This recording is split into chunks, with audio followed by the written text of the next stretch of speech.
My GPS died about 20 miles before I reached the facility, which should have been my first clue that this job wasn't going to be normal. But I needed the work, and the pay was ridiculously good for what I thought would be basic prison guard duty in the middle of nowhere, Nevada. The building looked like every other federal facility I'd seen. Concrete walls, razor wire, and security cameras that tracked my beat-up Honda as I pulled into the employee parking lot. I grabbed my paperwork and walked toward the main entrance, trying to look more confident than I felt. Donna Kennedy met me at the security checkpoint. She was probably in her late 40s, with the kind of steady presence that made you feel safer just being around her, but her eyes looked like she'd seen too much of something she couldn't talk about. Drew Adams? She extended her hand with a firm grip. Welcome to Site 19. I'm Sergeant Kennedy, but you can call me Donna. I'll be handling your orientation. I followed her through a maze of hallways that all looked identical. White walls, fluorescent lighting, and the faint smell of industrial disinfectant that couldn't quite mask something else underneath. Something that reminded me of the basement in my childhood home after it flooded. Standard correctional facility, I said, making conversation. How many inmates are we housing? 43 currently. Donna's voice carried a weight that seemed disproportionate to the number. But that's not really the right word for them. Before I could ask what she meant, we entered a small office where she handed me a laminated card with 15 rules printed in neat rows. Memorize these, she said. Your life depends on it.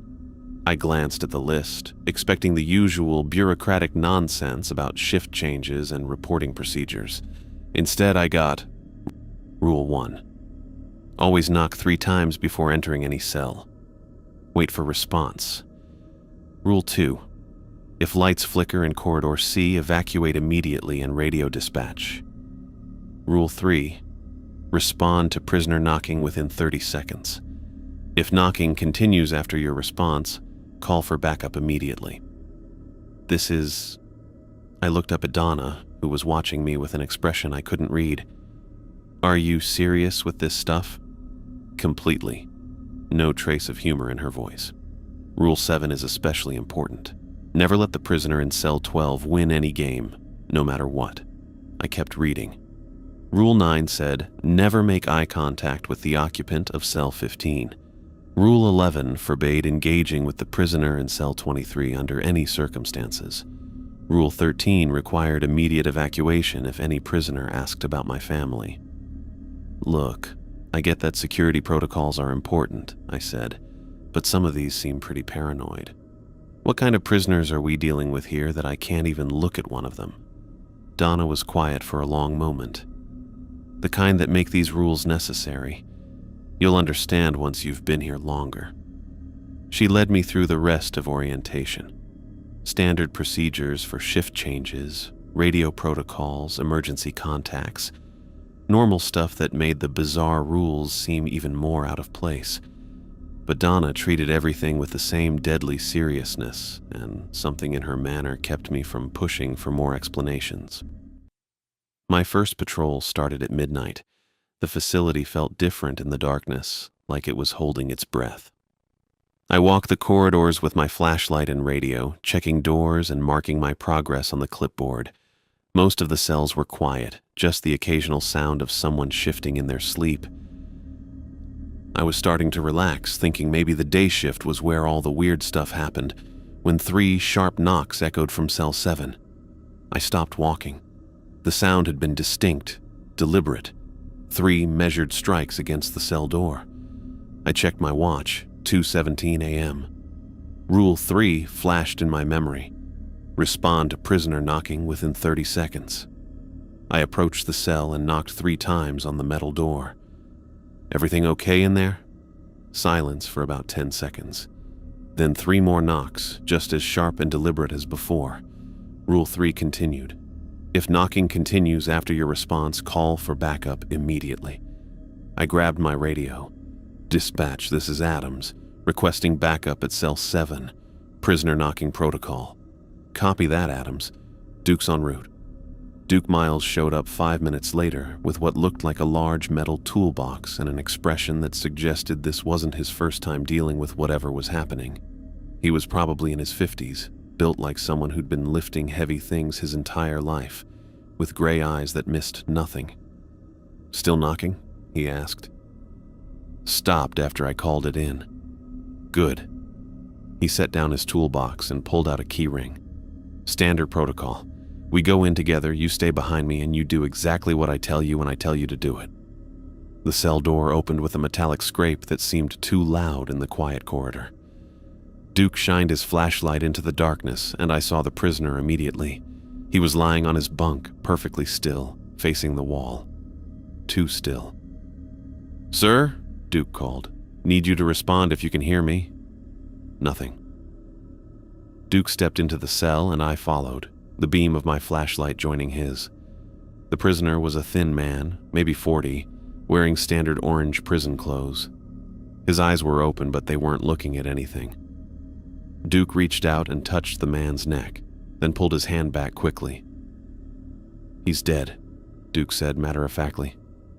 "Has been for hours." I stared at the body. The skin looked normal. No signs of decomposition or rigor mortis. He could have been sleeping except for those empty, staring eyes. "But he was knocking," I said. "We both heard it." "Yeah." Duke opened his toolbox and pulled out what looked like a metal box with several latches. That wasn't him. As if responding to Duke's words, something moved in the corner of the cell. Not the body. Something else.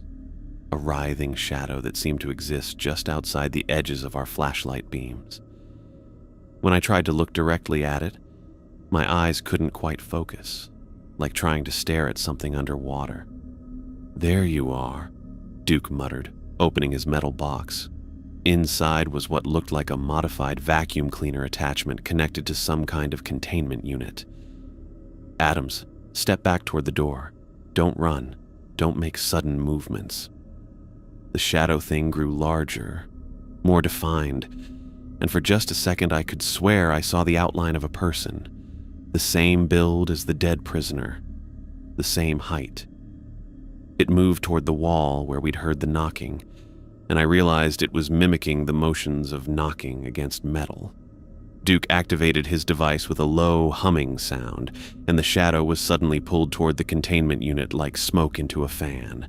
It writhed and twisted, fighting against the suction. But within 30 seconds, it was gone, sealed inside Duke's metal box. "What the hell was that?" I asked, my voice shakier than I wanted it to be. "Mimic entity," Duke said, closing his toolbox like this was the most normal thing in the world. "They attach to recently deceased and copy their basic behaviors. Dead guy probably knocked on his door every night before bed, so the entity kept doing it." I looked back at the body on the bunk. "How long has he been dead?" "Probably since yesterday afternoon. We'll get the medical examiner in here, but I'm guessing natural causes. Heart attack, stroke, something like that." Duke headed toward the door. The entity would have kept knocking until someone responded. Could have gone on for days. We stepped back into the corridor and Duke locked the cell door.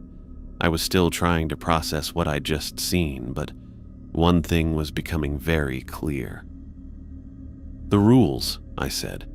"They're not security theater." "Nope." Duke picked up his toolbox. "They're survival instructions. Follow them exactly every time and you might live long enough to collect your pension." He walked away down the corridor, leaving me standing outside cell 7 with the sudden understanding that I wasn't working at a prison at all. I was working at something else entirely. Something that required rules about knocking protocols and shadow creatures and never looking certain prisoners in the eye. I pulled out the laminated card Donna had given me and read through the 15 rules again, this time understanding that every single one had been written in someone else's blood. 2 hours later, I was still replaying the mimic incident in my head when Donna found me in the break room, staring at a cup of coffee that had gone cold an hour ago. "Ready for the maximum security wing?" she asked, like we were heading to a movie instead of whatever fresh nightmare awaited me there. I looked up from my untouched coffee. "Is that where the really dangerous ones are?" "They're all dangerous, Drew. That's why they're here. Donna waited while I grabbed my flashlight and radio. But max security houses the ones who require more specialized protocols. We walked through a section of the facility I hadn't seen during orientation. The walls were thicker here, the doors heavier, and each cell had an additional viewing slot covered by a metal panel. The lighting was different too, brighter, like they wanted to eliminate every shadow. Cell 12, Donna said, stopping in front of a door that looked identical to all the others. I want you to meet Wren Shelton. She slid open the viewing panel and I peered through the reinforced glass. The prisoner inside looked completely normal, thin, pale, probably in their 30s, sitting cross-legged on their bunk reading a paperback book. They glanced up when the panel opened, and their pale blue eyes met mine with an intensity that made my skin crawl. "Good evening, Sergeant Kennedy," Wren said, their voice carrying clearly through the intercom. "And you must be the new guard. Drew, isn't it?" I looked at Donna, who nodded for me to respond. "Yes, Drew Adams." How delightful. Wren closed their book and stood with fluid movements that seemed too controlled, like they were consciously thinking about each motion. "I don't suppose you play chess, Drew?" Before I could answer, Donna stepped closer to the intercom. "Standard recreation period, Wren. Same rules as always." "Of course." Wren smiled, and something about it made me want to step back from the door. "I do so enjoy a good game." Donna unlocked the cell door with a key from a different ring than the one Duke had used. Inside, the space was larger than the regular cells, with a small table and 2 chairs bolted to the floor. A chess set sat on the table, the pieces arranged in starting position. Wren gestured toward the chair across from them. "Please sit. It's been 3 days since my last opponent." I glanced at Donna, who positioned herself near the door with her hand resting on her radio. 30 minutes, she said. "Standard supervision." As I sat down, Rule 7 blazed in my memory. Never let the prisoner in cell 12 win any game, no matter what. I'd thought it was weird when I first read it, but after the mimic incident, I was taking every rule as literal life or death instruction. Wren moved a pawn forward 2 squares. "So tell me, Drew, what brings you to our little desert paradise?" I moved my own pawn, trying to remember the basic chess strategies my dad had taught me years ago. "Just needed work. Just needed work," Wren repeated, advancing another pawn. How wonderfully honest. Most guards make up elaborate stories about wanting to serve justice or protect society. They tilted their head, studying my face. "You know what I find fascinating about the desert?" I moved my knight, already feeling outmatched. Wren played like someone who'd had a lot of practice. "What's that?" "How it preserves things." Wren captured my pawn with their bishop. "Bones, especially. The dry air, the heat. It mummifies tissue beautifully." "Your turn." My hand hesitated over my pieces. There was something in the way they said it, like they were speaking from experience. I moved my other knight, and Wren immediately responded by advancing their queen. "Check," they said pleasantly. I studied the board, panic starting to build in my chest. Wren had backed me into a corner in just 5 moves, and I could see at least 3 different ways they could finish me off in the next few turns. Rule 7 repeated in my head like a mantra. Never let them win. "The previous guard who sat in that chair," Wren continued, apparently unbothered by my silence, "thought he was quite clever. Marcus, I think his name was. He lasted almost 20 minutes before I had him in checkmate." I moved my king, buying myself maybe 1 turn. Wren's smile widened. Marcus had such interesting fingers. Long, graceful. Pianist's hands, really. I wonder if he still plays. Wren moved their queen again. Check. My mouth went dry. I could see the endgame now, and there was no legitimate way out. Wren had orchestrated this entire match from the opening move, driving me toward inevitable defeat. But Rule 7 wasn't a suggestion. It was a survival instruction, and I'd learned what happened when you ignored those. I did something my dad would have been ashamed of. I deliberately moved my rook to a position where Ren could capture it, sacrificing a major piece to create an opening. Then, while they were taking it, I quickly moved my remaining pieces into an aggressive formation that hadn't been there a second before. Interesting, Ren murmured, their pale eyes narrowing. Most unexpected. I pressed my advantage, using every dirty trick I could remember from childhood games with my cousins. Ren's expression grew colder with each move, their casual demeanor fading as they realized I was somehow turning the tide. "Checkmate," I said finally, my voice barely steady. Ren stared at the board for a long moment, their hands perfectly still on the table. When they looked up, their smile was arctic. "Well played, Drew." They leaned back in their chair, and I noticed their fingers were long and graceful, just like they'd described Marcus's. I do so enjoy breaking the fingers of guards who beat me at games, one joint at a time, usually. The sound is quite distinctive. I shot a glance at Donna, who was already moving toward the table. "Time's up," she announced. "Back to your bunk, Ren." Ren stood slowly, their movements fluid and predatory. "Until next time, Drew. I'm already looking forward to our rematch."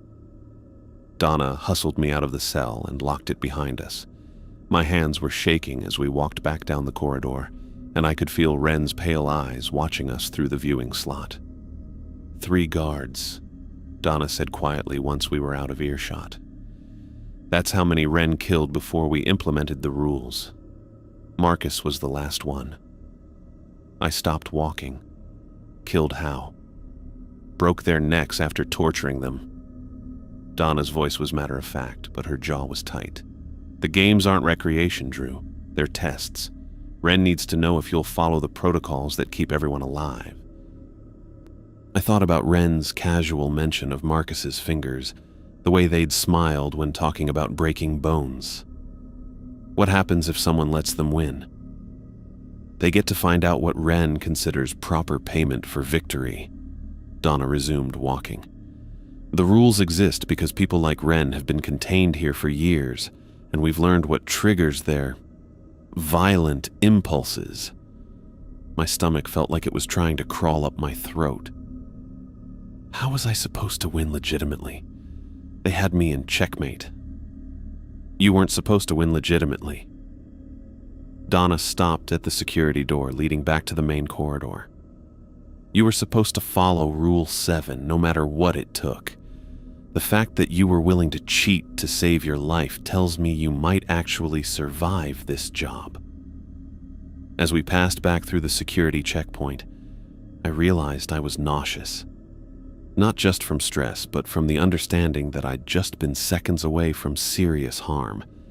And the only thing that saved me was my willingness to break every rule of fair play my parents had ever taught me.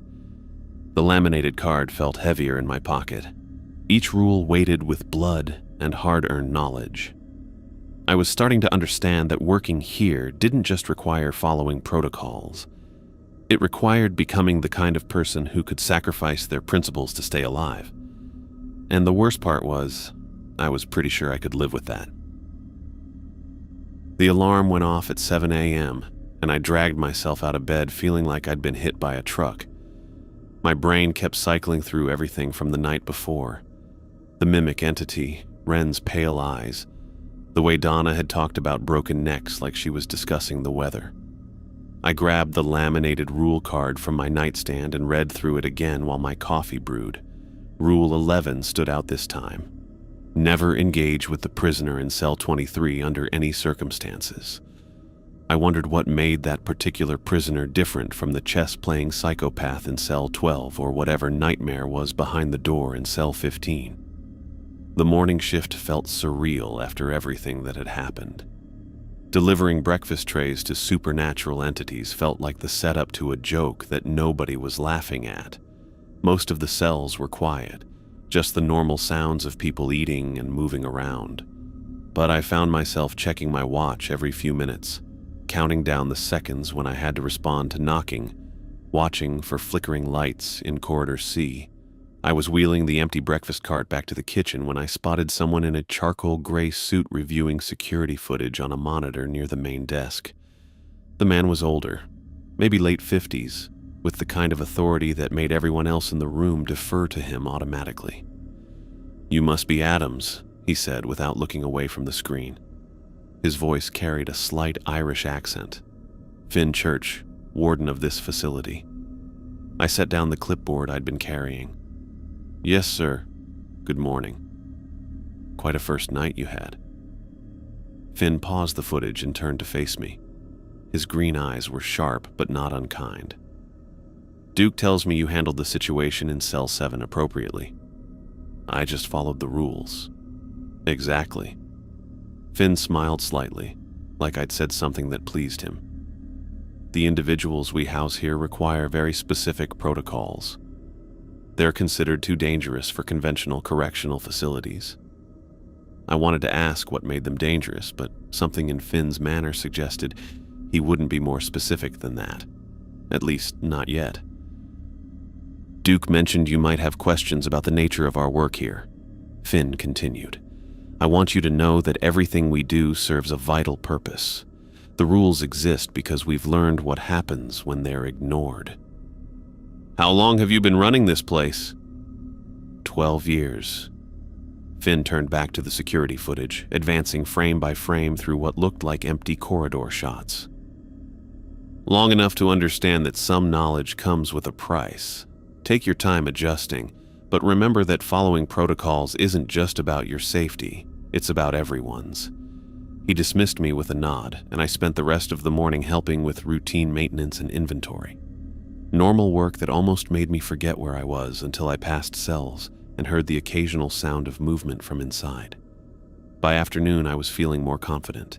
2 shifts down, and I was starting to understand the rhythm of the place. The rules were weird, sure, but they worked. Follow them exactly, stay alert, and everyone goes home safe. I was doing my afternoon rounds when I passed cell 23. "Hey, guard!" The voice came from inside the cell, urgent but not quite desperate. "I need to speak with someone in charge. This is important." I kept walking. Rule 11 was crystal clear.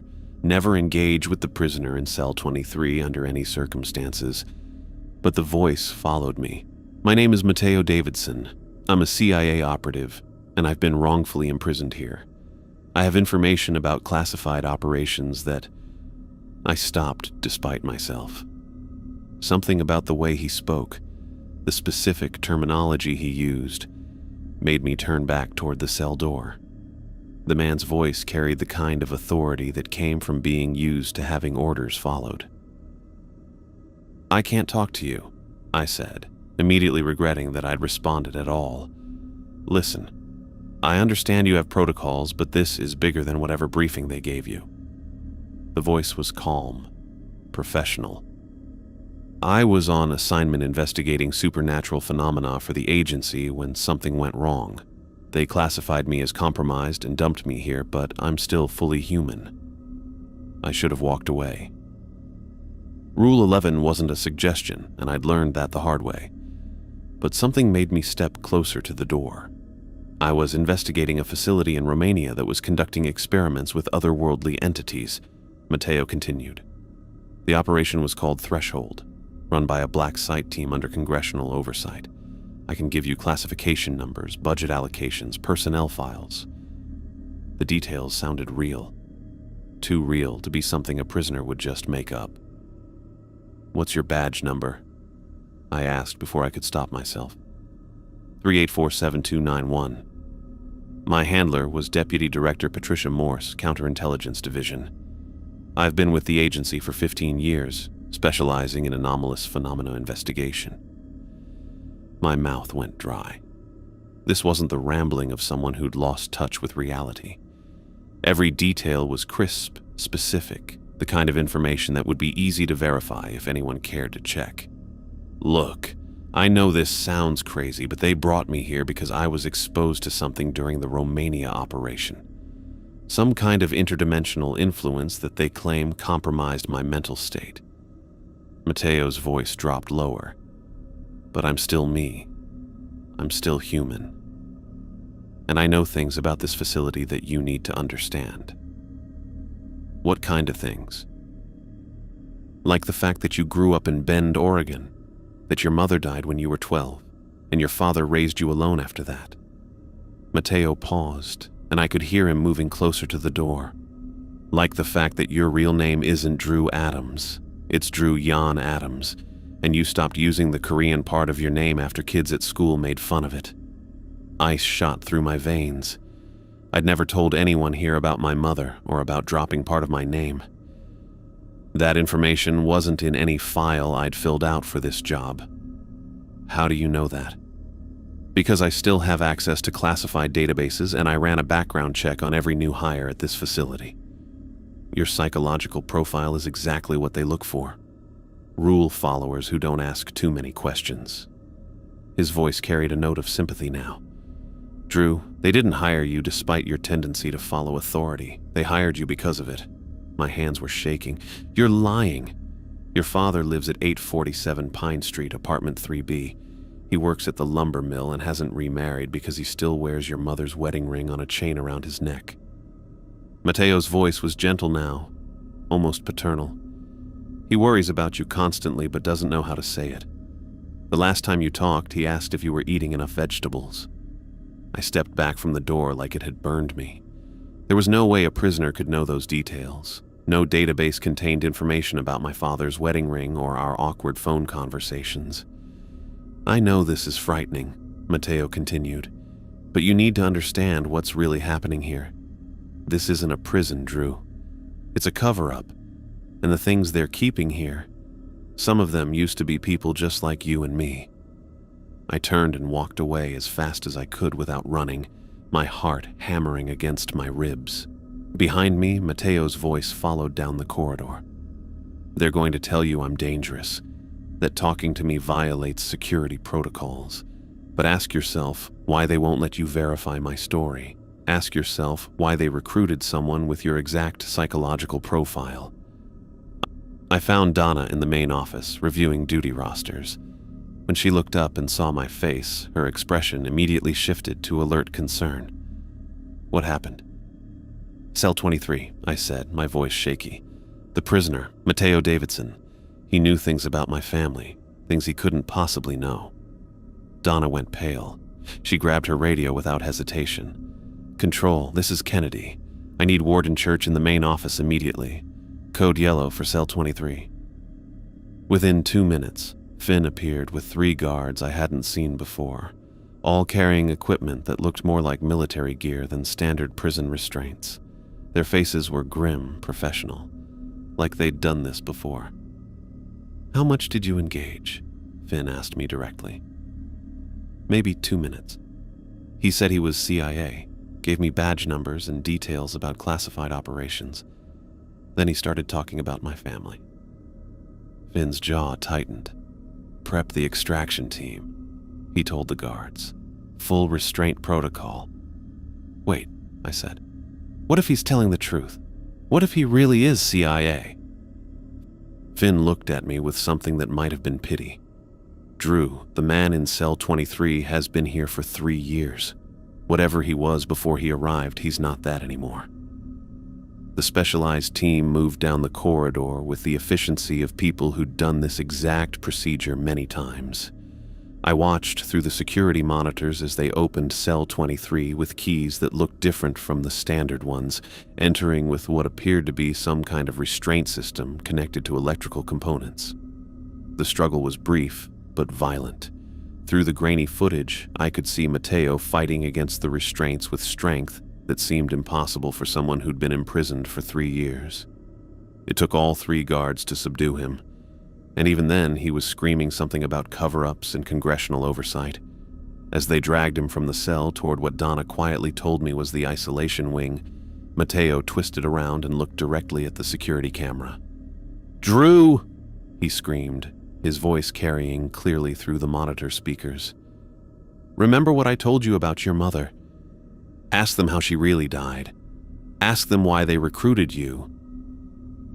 Then he was gone, hauled away by guards who moved like they were containing something far more dangerous than a man in an orange jumpsuit. The silence in the main office was deafening. Finn turned off the monitor and looked at me with an expression I couldn't read. The man in cell 23 has been classified as a Category 4 entity with advanced psychological manipulation capabilities, he said quietly. Everything he told you was designed to establish trust and create doubt about our operation here. But the details about my family are exactly the kind of information these entities can extract and use against us. Finn's voice was firm but not unkind. Rule 11 exists because this particular prisoner has broken the minds of 4 guards over the past 3 years. Each one thought they were special, that he was sharing unique information with them. My legs felt weak. I sank into the nearest chair, trying to process what I'd just witnessed. What happened to the other guards? Donna and Finn exchanged a look that made my stomach clench. 2 committed suicide, Donna said quietly. 1 disappeared entirely. The 4th... She paused. The 4th had to be transferred to a different kind of facility. What kind of facility?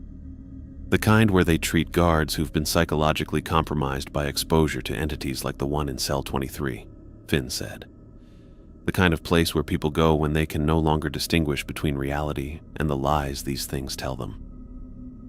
I stared at the blank security monitor, thinking about Mateo's voice, the way he'd spoken about my mother, the genuine concern in his tone when he'd described my father. How do I know you're telling me the truth? I asked.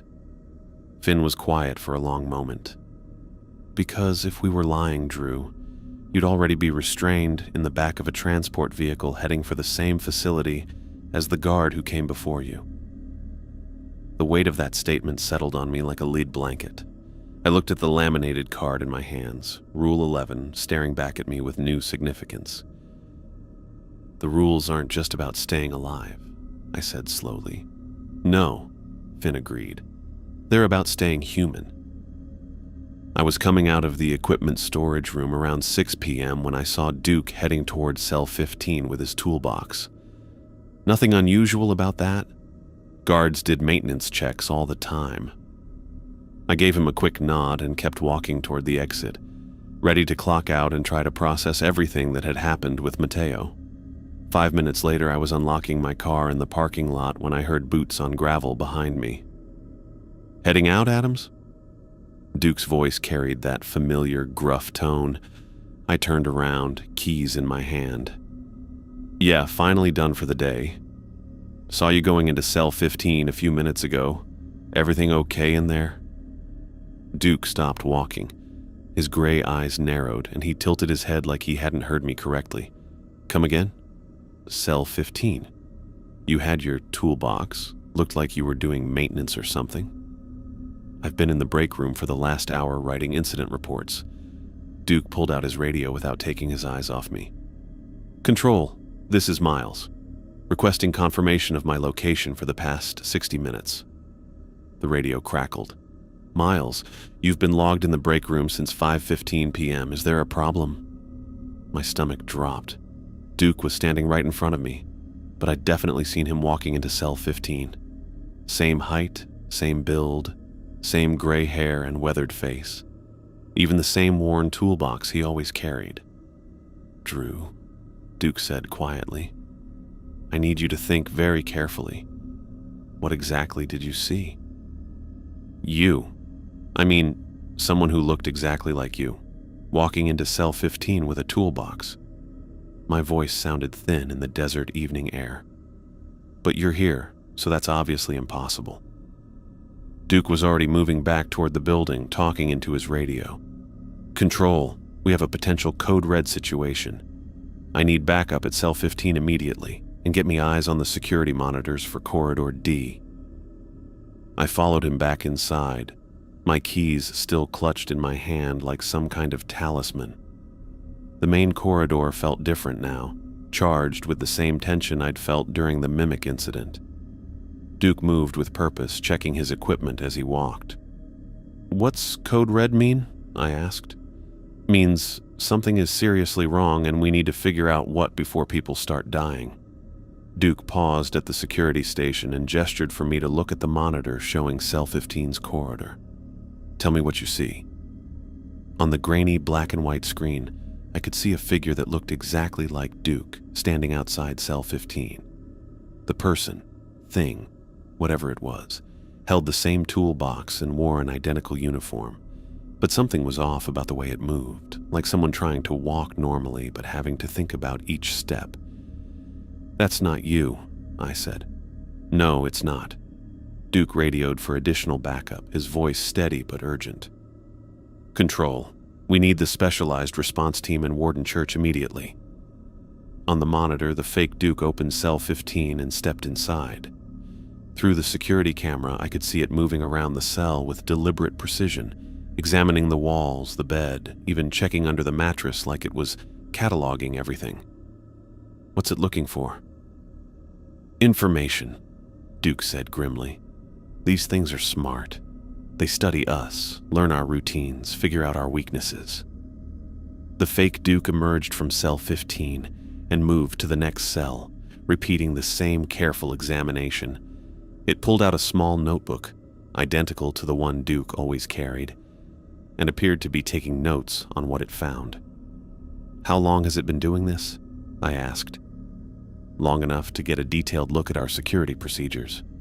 Duke's jaw was tight as he watched his doppelganger systematically work its way down the corridor, and long enough to figure out which prisoners might be useful to it. More guards arrived, including the same specialized team that had handled Mateo. They moved with the same efficiency, carrying equipment I was starting to recognize as standard protocol for supernatural threats. But as they approached Cell 15, the fake Duke on the monitor stopped what it was doing. It looked directly at the security camera. The smile it gave the lens was perfectly Duke's smile, but there was something behind the eyes that made my skin crawl. Then, while we watched, it walked straight through the solid concrete wall of the cell and disappeared. "Control room, did you get that?" Duke called into his radio. "Confirmed. Entity has vacated the area through non-standard means." The corridor was empty now, but the real Duke was still staring at the monitor like the fake version might reappear at any moment. "Bag everything in that cell," he told the response team. "Full contamination protocol." Finn appeared next to us so quietly I didn't notice until he spoke. "How long was it active?" "At least 20 minutes, Duke reported. "Drew here spotted it around 6 p.m. Finn looked at me with those sharp green eyes. "You're certain it was an exact duplicate?" I thought it was Duke until I saw the real Duke in the parking lot. My voice was steadier than I felt. Same face, same uniform, same everything. But the way it moved was wrong. "They're getting better at mimicking human behavior," Finn said, almost to himself. "That's concerning." He led us to his office, closing the door behind us. The room was Spartan. Desk, filing cabinets, a few photographs of what looked like the facility under construction. Finn poured himself coffee from a machine in the corner, but didn't offer us any. "What you witnessed tonight was a shape-shifting entity, probably one that escaped from another dimensional space about 6 months ago." Finn sat behind his desk, his expression serious. "They can perfectly duplicate human appearance, but they don't fully understand human behavior patterns. That's usually how we catch them." "Where did it come from?" I asked. "The same place most of our prisoners originated?" Finn opened a file drawer and pulled out a thick folder. "Drew, what I'm about to tell you is classified at levels that most government officials don't have clearance for." He opened the folder and spread several photographs across his desk. The images showed what looked like scientific equipment from decades ago. Machines with vacuum tubes and analog dials, all surrounding what appeared to be empty space that somehow bent light around it. In 1962, the government was conducting experiments with interdimensional physics at a facility in New Mexico. The goal was to create portal technology for military applications. Finn pointed to one of the photos. They succeeded beyond their wildest expectations, and that success nearly destroyed civilization. The photos showed the same equipment, but now the empty space was filled with something that hurt to look at directly, writhing darkness that seemed to move independently of the light around it. The portal opened into spaces that weren't meant to intersect with our reality. Things came through that had never been human, never been bound by the physical laws that govern our world. Finn's voice was matter-of-fact, like he was describing a failed business venture. Others were humans who got too close to the portal and were changed. I thought about Ren's pale eyes, Mateo's impossible knowledge, the mimic that had worn a dead man's appearance. All the prisoners here came from that experiment? Some came through the portal. Others were created by subsequent experiments as the government tried to understand what they'd unleashed. Finn gathered the photographs and returned them to the folder. This facility was built to contain them, away from civilian populations where they could cause mass casualties. What about the thing that looked like Duke? Shapeshifters are among the most dangerous because they can infiltrate human society. The one you saw tonight was probably gathering intelligence on our security procedures, looking for weaknesses it could exploit later. Finn's green eyes fixed on me. The fact that you recognized it as an imposter immediately tells me our recruitment process was correct. What do you mean? We don't hire guards randomly, Drew. We specifically recruit people with psychological profiles that make them effective at this job. Finn opened another file. This one had my name on the tab. People who can follow rules without questioning them, who notice details that others miss, who can function in high-stress environments without breaking down.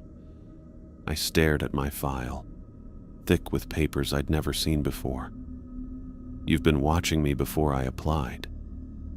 For 6 months, your responses to authority, your attention to detail, your ability to compartmentalize disturbing information, all of it made you an ideal candidate. Finn's expression wasn't apologetic. We need people who can do this job without losing their minds to existential terror. What happens to the people who can't handle it? Finn was quiet for a moment, and I could hear the facility's air conditioning humming in the background. Some quit and never speak of what they've seen. Some break protocols and die. And some, he paused, some become hosts. Hosts for what? For the entities they're meant to guard. Finn closed my file and leaned back in his chair. The shapeshifters, the mind readers, the things that feed on human consciousness, they all need human hosts to fully integrate into our reality. Guards who break protocols, who let their guard down, who start to sympathize with the prisoners. They become vehicles for these entities to escape. The room felt cold, despite the desert heat outside. I thought about all the rules I'd memorized, all the warnings about eye contact and conversations and games. Finn stood up and walked to the window, looking out at the parking lot where I'd encountered Duke just an hour ago. Every protocol exists because we learned what happens when it's violated. Every restriction is written in blood. I sat in the chair across from his desk, processing the weight of what he'd just revealed. You're telling me this facility is all that stands between these things and the general population? One of several, but yes. Finn turned back to face me. The question is whether you can live with that knowledge, Drew. Whether you can continue doing this job knowing what's really at stake. I looked at the laminated rule card in my pocket, thinking about the mimic entity. Ren's predatory smile, Mateo's psychological manipulation, and now a shapeshifter that could wear anyone's face. What if I can't? Then you'll be transferred to a facility where you can receive treatment for the psychological trauma, and someone else will take your place. Finn's voice was gentle but firm. But I don't think that's what you'll choose. Why not? Because you've already proven you can follow the rules when it matters. You didn't let Ren win at chess. You walked away from Mateo when he tried to manipulate you. You spotted the imposter Duke when other guards might have missed it. Finn returned to his desk. You're already protecting humanity, Drew. The only question is whether you'll do it consciously. I thought about my father in Oregon, going about his daily life without knowing that things like this existed. I thought about everyone I'd ever cared about, living in ignorance of the supernatural threats that surrounded them. How many facilities like this are there? Enough. Finn smiled slightly, the first genuine warmth I'd seen from him. But not nearly enough. I stood up, feeling the weight of the decision settling on my shoulders. Outside, the desert night was full of ordinary dangers, heat, wildlife, the kind of isolation that could kill unprepared travelers. But inside this building, we kept watch over things that could unravel reality itself. "I'll stay," I said. Finn nodded like he'd expected that answer. "Then welcome to the real job, Drew. Everything up until now has been training." As I walked back to the parking lot, I realized I wasn't the same person who'd arrived 3 days ago looking for steady employment. I was something else now, a guardian of secrets too dangerous to share, a keeper of rules written in human suffering. And the strangest part was, I was okay with that. I spent the day trying to act normal while my brain kept cycling through everything I'd learned. Regular duties felt surreal, checking locks, delivering meals, updating logs. When I knew I was guarding interdimensional entities and shapeshifters, every routine task carried new weight now that I understood what the facility really contained. By evening rounds, I'd almost convinced myself I could handle this. The rules made sense. The procedures worked. I could do this job and sleep at night, knowing I was protecting people. That confidence lasted until I found Donna in the archives at 11 p.m. The archives were supposed to be empty during night shifts. I'd only gone down there because one of the security lights was flickering, probably nothing. But after the shapeshifter incident, I wasn't taking chances with anything unusual. The basement storage room was lined with filing cabinets and boxes stretching back decades. Industrial lighting cast harsh shadows between the rows, and the air smelled like old paper and dust. I was checking the light fixture when I heard the soft sound of pages turning. Donna sat at a metal table in the back corner, surrounded by open files and manila folders. A small digital camera lay next to her, and she was methodically photographing document after document. When she saw me, she didn't look surprised or guilty, just tired. "Drew." She set down the paper she'd been holding. "I was wondering when someone would find me. What are you doing?" "My job." She gestured at the files spread across the table. "The real one I came here to do." I moved closer and saw the documents she'd been photographing. Incident reports dating back to 1962. Scientific research papers with classifications I'd never seen before. Personnel files on guards who died or disappeared. And photographs, dozens of them showing experiments, containment failures, and things that looked human but weren't quite right. "You're copying classified information. I'm documenting crimes against humanity." Donna picked up another file, this one labeled Portal Activation Protocols, Project Threshold. "Drew, do you know how many people have died because of this facility? How many families never learned what happened to their loved ones who worked here?" My stomach tightened. Finn told me the experiments were necessary, that they prevented something worse. Finn told you what he needed to tell you to keep you compliant. Donna opened the file and showed me a typed report. This is from 1963, 1 year after the first portal activation. 17 researchers were transformed into entities during a containment breach. The government classified them as casualties and told their families they died in an industrial accident. The names on the report meant nothing to me, but the clinical language describing their transformation made my skin crawl. Subject underwent complete cellular restructuring following exposure to extra-dimensional energy. Consciousness appears intact, but behavioral patterns indicate substantial psychological modification. "They became prisoners here," I said. "Some of them are still here." Donna pulled out another file with photographs paper-clipped to the reports. Cell 7, Cell 15, Cell 23. Those aren't just random entities, Drew. They're people who were unlucky enough to work for the wrong government project 60 years ago. I stared at a photograph of a young man in a lab coat smiling at the camera. The name underneath read Dr. Michael Carver, Portal Research Team. Below that was another photo of something that might have been the same person, but wrong in ways that made my eyes water to look at directly. Mateo wasn't lying, I said quietly. About being CIA? No, he wasn't. About being wrongfully imprisoned? Donna shrugged. That's harder to say. The transformation process affects everyone differently. Some retain their human consciousness. Others, she gestured at the photos, others become something else entirely. I picked up another file, this one labeled Containment Personnel, Termination Records. The first page listed names and dates going back decades, each one marked either KIA, Entity Contact, or MIA, presumed converted. How many guards have died here? 237, officially. But that doesn't count the ones who were transferred to psychiatric facilities or simply disappeared from government records entirely.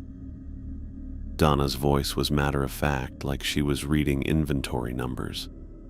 The survival rate for new guards is about 60% past the first year.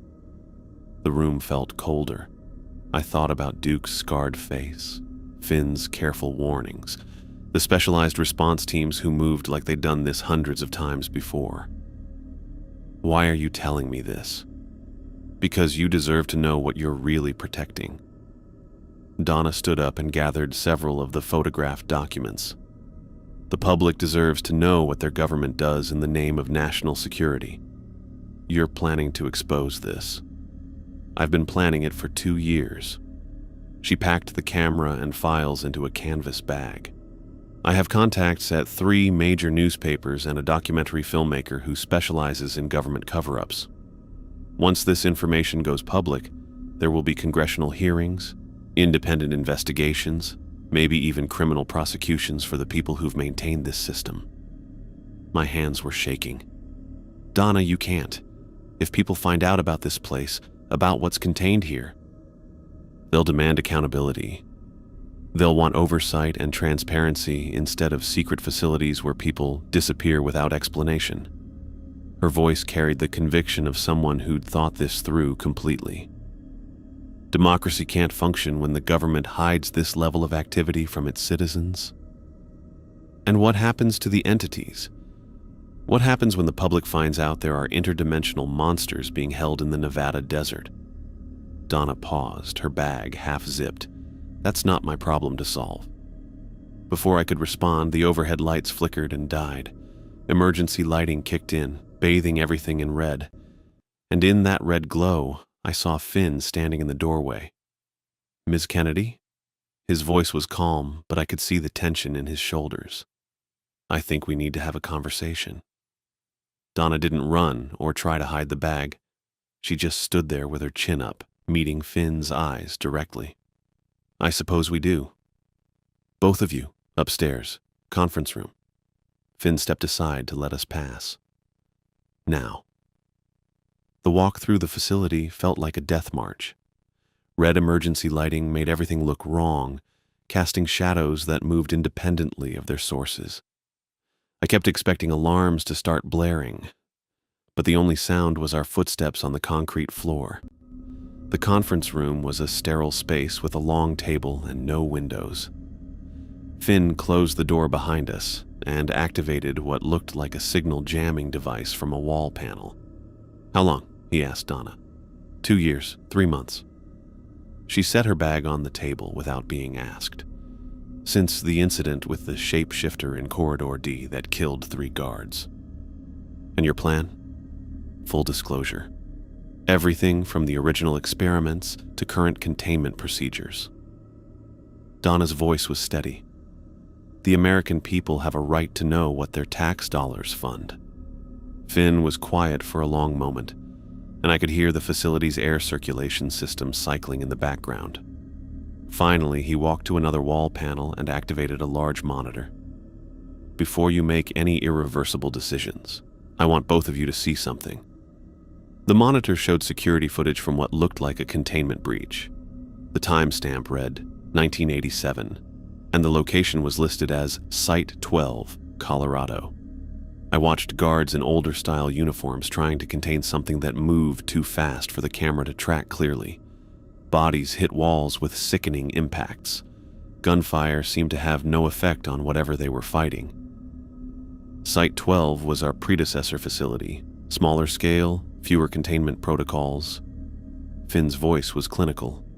In 1987, information about its existence was leaked to a reporter investigating government black sites. The footage switched to news coverage. I recognized the reporter from old network broadcasts, standing in front of what looked like a concrete bunker in the mountains. Within 6 hours of the first news report, every entity in Site 12 had escaped. Finn paused the footage on an image of the reporter holding a microphone, looking confident and determined. They were drawn to the media attention like moths to flame. The next footage was from helicopter cameras. Emergency response vehicles surrounded the facility, but they weren't responding to a containment breach anymore. They were trying to evacuate civilians from towns as far as 50 miles away. 17 entities, each one drawn to population centers by the news coverage. Finn advanced through frames showing military convoys, evacuation routes, and what looked like entire towns being abandoned. The government had to classify the entire incident as a chemical spill and relocate 14,000 people permanently. "How many casualties?" I asked. 233 confirmed deaths. Approximately 400 people simply vanished without explanation. Finn turned off the monitor. "And that was from a facility containing less than half the entities we house here." Donna's face had gone pale. The government covered it up. The government prevented a much larger catastrophe. Finn returned to his seat. "Ms. Kennedy, what do you think would happen if major news networks started broadcasting stories about this facility? If documentary crews showed up wanting to investigate our operation?" I could see Donna's conviction wavering as she processed the implications. Every entity we contain would be drawn to the attention. They feed on human consciousness, human fear, human curiosity. Finn's green eyes were intense. Full disclosure wouldn't lead to congressional oversight. It would lead to a nationwide catastrophe that would make Colorado look like a minor incident. The room was silent except for the humming of the jamming device. I looked at Donna, seeing her struggle with the weight of information she'd never considered. "Then the system is perfect?" she asked finally. "No accountability, no oversight, just blind trust that people like you are making the right decisions?" "The system is functional," Finn replied. "Not perfect, not ethical, but functional enough to prevent the complete breakdown of civilization." "What happens to Donna?" I asked. "That depends on what she chooses to do with the information she's gathered."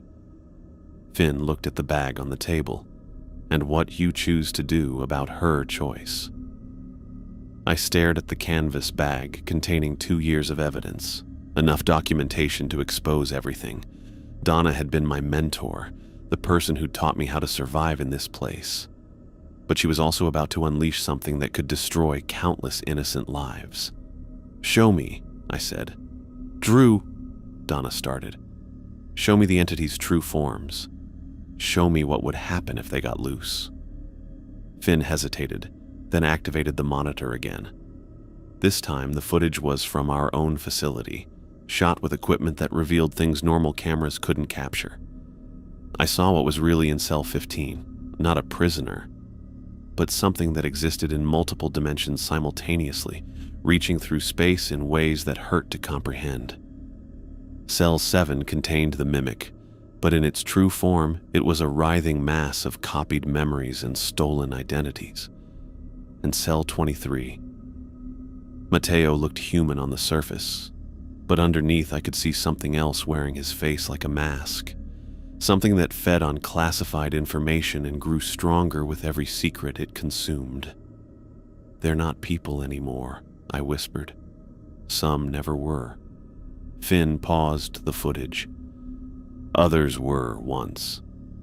But the transformation is irreversible, and the things they become are fundamentally incompatible with human civilization."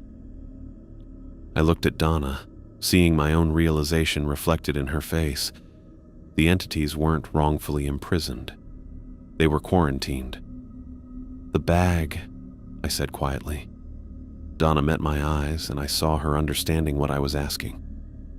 She pushed the canvas bag across the table toward me. Inside were hundreds of photographs, copies of classified documents, evidence that could expose the facility's existence to the world. Evidence that would draw every contained entity toward population centers like a magnet draws iron filings. I picked up the bag and walked to a metal trash can in the corner of the room. The documents felt heavier than they should have, weighted with the lives that would be lost if this information became public. "Drew," Donna said, her voice barely a whisper. "I'm sorry." I emptied the bag into the trash can. "I'm really sorry." Finn produced a lighter and handed it to me without a word. The papers caught fire quickly, decades of evidence turning to ash in a matter of minutes. I watched 2 years of Donna's work disappear, knowing I was destroying proof of injustices that might never be addressed. When the last document had burned, Donna stood up slowly. "I want a transfer," she said to Finn. "Where?" "Anywhere but here. I can't work alongside someone who'd choose complicity over justice." "Done." Finn's voice was gentle. "Your service record will reflect an exemplary career and a voluntary transfer for personal reasons." Donna looked at me one last time. "I hope you can live with this choice, Drew." "I hope I can too." She left without another word. I heard her footsteps echoing down the corridor until they faded into the facility's ambient noise. "You did the right thing," Finn said quietly. Did I? I stared at the ashes in the trash can. Or did I just become part of the cover-up? Both. Finn deactivated the jamming device and headed for the door.